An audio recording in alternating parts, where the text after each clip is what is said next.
Hello అండి, welcome back to Pushpa's cooking.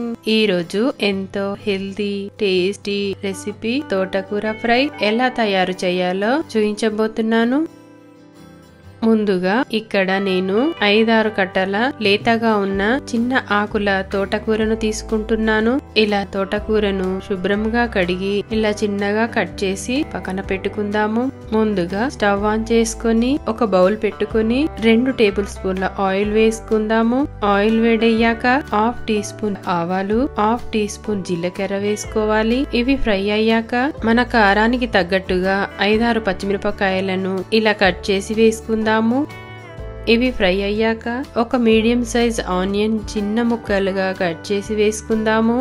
Onions కొద్దిగా fry అయ్యాక 4-5 వెల్లుల్లిపాయలు కచ్చా ముక్కగా దంచి వేసుకోవాలి. ఇవి కొద్దిగా ఫ్రై అయ్యాక కొద్దిగా పసుపు వేసుకోవాలి. ఇప్పుడు తోటకూరను వేసుకుందాము. ఇలా మొత్తం కలిసేటట్టుగా ఒకసారి కలుపుకుందాము.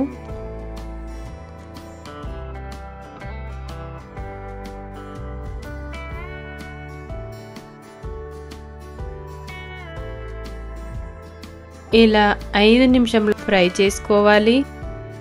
ఆకులు కొద్దిగా మగ్గిన తరువాత మూత పెట్టి స్టవ్ సిమ్లో పెట్టి 5 నిమిషాలు ఫ్రై చేసుకోవాలి. ఇలా 5 నిమిషాల పాటు ఫ్రై అయిన తరువాత మూత తీసి చూస్తే తోటకూర బాగా ఉడికిపోయింది.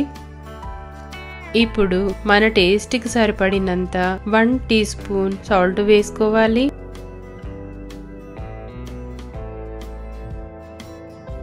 మరి ఒకసారి మూత పెట్టి 2-3 నిమిషాల పాటు ఫ్రై చేసుకోవాలి.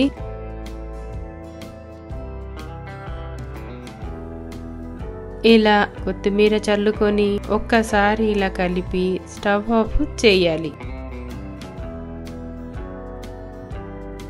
అంతే, ఎంతో హెల్తీ టేస్టీ తోటకూర ఫ్రై తయారయ్యింది. ఇది చపాతీలో కానీ జొన్న రొట్టెతో కానీ అన్నంలో కానీ చాలా చాలా బాగుంటుంది. మీరు కూడా తప్పకుండా ట్రై చేయండి. మరిన్ని టేస్టీ వంటల కోసం పుష్పాస్ కుకింగ్ని లైక్, షేర్, సబ్స్క్రైబ్ చేసుకోండి.